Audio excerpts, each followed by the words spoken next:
I have a deadline coming up. In about a week, I have to have something fully created, and I have nothing. This happens all the time. Every time I want to make something, every time I want to create something, I get stuck.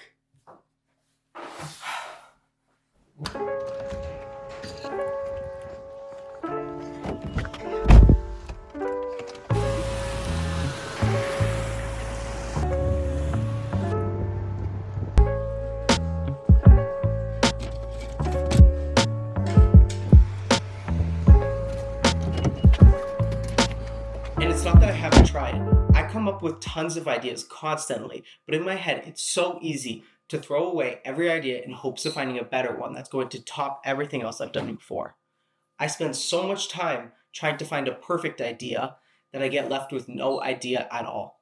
The idea that every creation has to be bigger and better than the last, as if anything less is a failure and a step backwards for me, is so difficult to step away from.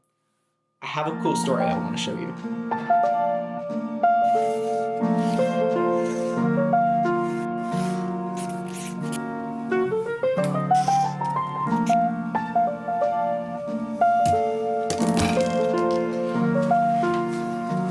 Okay, let me show you something.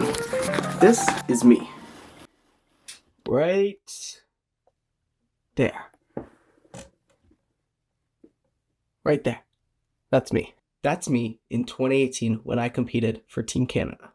It was one of the most scary and difficult experiences of my life, but that's what made it amazing. The whole time I was there, I was terrified for my turn to compete and how it was going to go.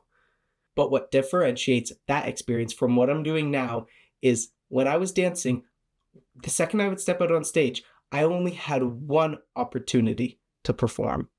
I only had one opportunity to do what I was going to do. Whereas what I'm making today, when I create something, I have the ability to go back, edit, redo, and make it perfect. I never had that opportunity when I was on stage. And while the things I make today might allow for revisions and tweaks, there's a lesson to be learned from my time that I spent dancing. It's about seizing the moment, giving it everything that you've got, and trusting in your ability to create something that's truly remarkable, without fear of going back to fix any of the imperfections in what I may have done. So the next time I'm left staring at one of these, with absolutely no idea what to put on it,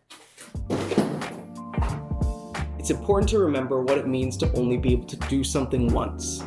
It's a reminder to embrace the feeling of uncertainty and lean into the feeling of I don't know. Whenever I'm working on a project, it feels like it's the worst thing I've ever done. Until it's finished, then oftentimes I'm proud of what I've been able to create.